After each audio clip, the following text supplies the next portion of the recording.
जरा अपनी स्क्रीन पर इन दोनों तस्वीरों को गौर से देखिए। एक तरफ करोड़ों रुपए के विज्ञापनों में मुस्कुराता हुआ, तरक्की करता हुआ उत्तराखंड है और दूसरी तरफ पहाड़ों का वो सच है जिसे देखकर आपकी भी रूह कांप उठेगी। आज हम आपको उत्तराखंड के उन गांवों की तस्वीर दिखाएंगे जिन्हें देखकर आप खुद तय कीजिएगा कि क्या वाकई पहाड़ में विकास पहुंच पाया है। इस वीडियो को देखने के बाद आपको तय करना है और कमेंट बॉक्स में बताना है कि पहाड़ों के इन हालातों का जिम्मेदार आखिर कौन है। नमस्कार, मैं हूं रक्षिता बोरा, आप देख रहे हैं खबर उत्तराखंड।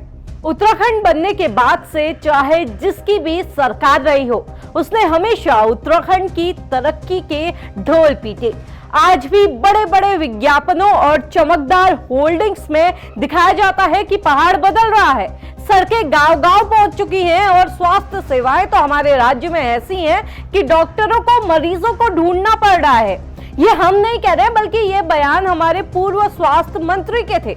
हालांकि आज हम आपको उत्तराखंड की वो तस्वीर दिखाने जा रहे हैं जो इन सभी विकास के दावों की पोल खोल कर रख देंगे। सबसे पहले जरा चंपावत की इस वीडियो को देखिए।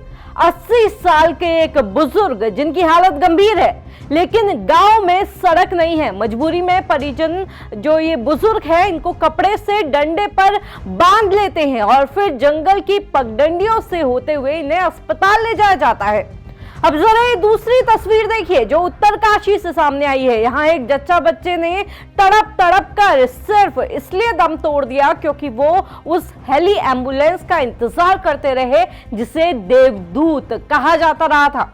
अब जरा पौड़ी गढ़वाल के चौबट्टा खाल की ये वीडियो देखिए कि कैसे एक मरीज को कंधे पर उठाकर वेग में बहती हुई नदी को पार किया जा रहा है। इसी चौबट्टा खाल के कमलिया पल्ला गांव का एक और वीडियो अभी हाल ही में वायरल हुआ था, जहां सड़क न होने के चलते एक मजबूर पति अपनी बीमार पत्नी को अपनी पीठ पर लाद कर मीलों पैदल चलकर उसे अस्पताल लेकर गया। पिथौरागढ़ के बंगापानी से भी बिल्कुल ऐसी ही तस्वीर आई, जहां एक बुजुर्ग महिला को पीठ पर बिठाकर अस्पताल ले जाया गया। ये तमाम वीडियो गवाही दे रहे हैं कि 26 सालों में हमारे पहाड़ों को सिर्फ और सिर्फ खोखले दावे ही मिले हैं। मौलेखाल अल्मोड़ा में तो सड़क ना होने की वजह से इलाज में इतनी देरी हो गई कि एक बुजुर्ग महिला ने रास्ते में ही दम तोड़ दिया। पहाड़ों में बरसात हमेशा मुसीबतें ही लेकर आती है, साथ ही सरकारी तंत्र के दावों और तैयारियों की भी पोल खोल जाती है। चमोली से आया ये वीडियो देखिए, जहां सिरी रोगांव सड़क पर ऐसा भयानक भूस्खलन हुआ कि पूरी सड़क ढह गई। इसी गांव का एक बच्चा जो बीते साल भालू के हमले में गंभीर रूप से घायल हुआ था, अचानक उसकी तबीयत खराब हुई, लेकिन रास्ता बंद था, जिसके चलते उसे आखिरकार किसी तरह पीठ पर लादकर मलबे और पत्थरों के बीच अस्पताल की तरफ ले जाया गया। अब मॉनसून की एक और दर्दनाक वीडियो देखिए जो चमोली से सामने आई है। यहाँ एक गर्भवती महिला को प्रसव पीड़ा शुरू हुई। महिला को अस्पताल ले जाना था, लेकिन सड़क बंद थी। सामने उफनते गाड़, गधेरे और दरकता हुआ पहाड़ था।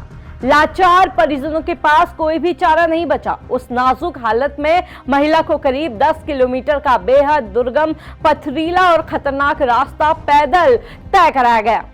उत्तराखंड के अलग अलग इलाकों से सामने आए ऐसे जितने भी वीडियो हम आपको दिखाएंगे उतने कम पड़ेंगे, लेकिन ये सारी तस्वीरें एक बहुत बड़ा सवाल खड़ा करती हैं। सवाल ये कि आखिर लोगों को मीलों दूर पीठ पर लादकर या इस तरह से अस्पताल ले जाने की नौबत ही क्यों आ रही है।